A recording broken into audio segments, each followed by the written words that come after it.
अदील अभी प्रोग्राम में ब्रेक पर जाने के बाद ब्रेक के दौरान ही मेरे साथ क्योंकि ताजिर इत्तेहाद से भी मेहमान आ चुके हैं, उनसे डिस्कशन हो रही थी और बात ये हो रही थी कि अब आगे जिस तरह से मार्केट्स ने खुलना है, जिस तरह की मशरूत इजाज़तें दी हुई हैं, तो उसके बाद तो सिचुएशन और ज़्यादा कंट्रोल से बाहर नहीं हो जाएगी? आपको नहीं लगता लोग आएंगे, निकलेंगे, मिंगल होंगे, ये सोशल डिस्टेंसिंग का कॉन्सेप्ट ज़रा मुतज़लज़ल होता हुआ दिखेगा, फिर क्या होगा डॉक्टर अदील? जी देखें, अगर हमारे बस में होता तो हम ये चीज़ें बिल्कुल अभी तक बंद रखते तो बहुत अच्छा था। अगर बंद नहीं रखेंगे तो हमें बेसिक चीज़ें लाजमी है करना। सबसे इम्पोर्टेंट ये है कि सबको मास्क पहनना चाहिए। मेरे पास इस वक्त मास्क सामने पड़ा है, मैं पहन के दोबारा दिखा देता, मगर सबको मास्क लाजमी तौर पे पहनना चाहिए सारा वक्त। और ये कपड़े का मास्क से बेहतर है, सर्जिकल मास्क अगर अवेलेबल है तो सर्जिकल मास्क पहनना चाहिए। दूसरा ये कि बार बार हाथ धोने लाजमी है और लोगों से जो इंटरेक्शन होंगे कोशिश ये करनी चाहिए सबको कि कम से कम वो 6 फीट दूर हो। कोई ज़रूरत नहीं है कि अगर आपके पास कोई आए हैं और आपको उनसे डिस्कशन करनी है। आपके पास कोई इन्फॉर्मेशन है? फवाद चौधरी साहब ने कहा था कि पाकिस्तान में 2500 के करीब जो वेंटिलेटर्स मौजूद हैं, जिसमें से माशाल्लाह 50% तो खराब ही पड़े हुए थे, तो 150 के बारे में वो कह रहे थे कि इसको हम दुरुस्त करवा के देंगे और जल्द से जल्द करवा के देंगे। तो सर इसके बारे में कोई इन्फॉर्मेशन आपके पास है? वो बनना शुरू हो गए हैं, सही होना शुरू हो गए हैं या कब होंगे? जी देखिए, मुझे ये वेंटिलेटर्स की जो आपने बात की है, मुझे इसके बारे में नहीं पता है, मगर आपने बहुत इंपॉर्टेंट बात की है तो मैं आपके बारे में थोड़ा सा बताना चाहता हूँ।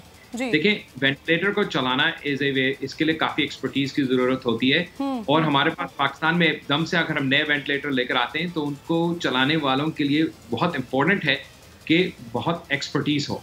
इसलिए हम अभी रिसेंटली गवर्नमेंट ऑफ सिंध के साथ MOU साइन किया है और फेडरल लेवल पे भी हमारी डिस्कशंस हुई हैं और एक एग्रीमेंट बना है जिसके तहत हम अपने आगा खान यूनिवर्सिटी से जो डॉक्टर हजरात हैं हम उनको ऑनलाइन टेली कंसल्टेशन जो है देंगे। हम 2 चीज़ें करेंगे। पहले तो ये है कि हम मंडे से एक कोर्स शुरू कर रहे हैं जो कि कोई भी डॉक्टर अटेंड कर सकता है कोर्स, और उसमें हम कोविड के बारे में अपडेट्स देंगे जो हमने चीज़ें सीखी। देखिए, आगा खान में हमने सबसे पहला मरीज भी एडमिट किया था और काफ़ी सौं के हिसाब से हमने लोगों को वहाँ ठीक होके वो बाहर निकल भी चुके हैं, अल्लाह का शुक्र है। बाय द वे, अस्पताल चल रहा है पूरा। आगा खान इतना बड़ा अस्पताल है, उसमें पूरा अस्पताल चल रहा है, उसमें 10% जो मरीज़ हैं तकरीबन कोविड से होंगे, 10 से भी कम %। और बाकी जो इतना बड़ा अस्पताल है तकरीबन 1000 बेड का, वो बाकी तो हर किस्म का मरीज़ है वहाँ पे।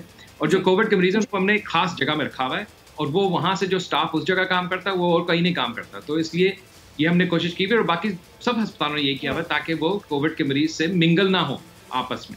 अच्छा, ये तो एक मैं बात करना चाह रहा हूँ, मगर मैं जो मोर इम्पोर्टेंट बात ये कहना चाह रहा हूँ कि हमने एक टेली कंसल्टेशन मॉडल बनाया है और इंशाल्लाह नेक्स्ट वीक से पाकिस्तान में ICU है वो हमें फ़ोन कर सकते हैं, हम उनको दे सकते हैं पाकिस्तान से भी, और बाहर के जो बहुत सारे डॉक्टर हैं वो भी इसमें वॉलंटियर कर रहे हैं। लेकिन अल्लाह से दुआ है कि सिचुएशन जितनी बिगड़ चुकी है उसके बाद मजीद न बिगड़े। बहुत बहुत शुक्रिया डॉक्टर अदील, आप मेरे साथ। क्या आप कोरोना के खौफ से हैं डिप्रेशन का शिकार?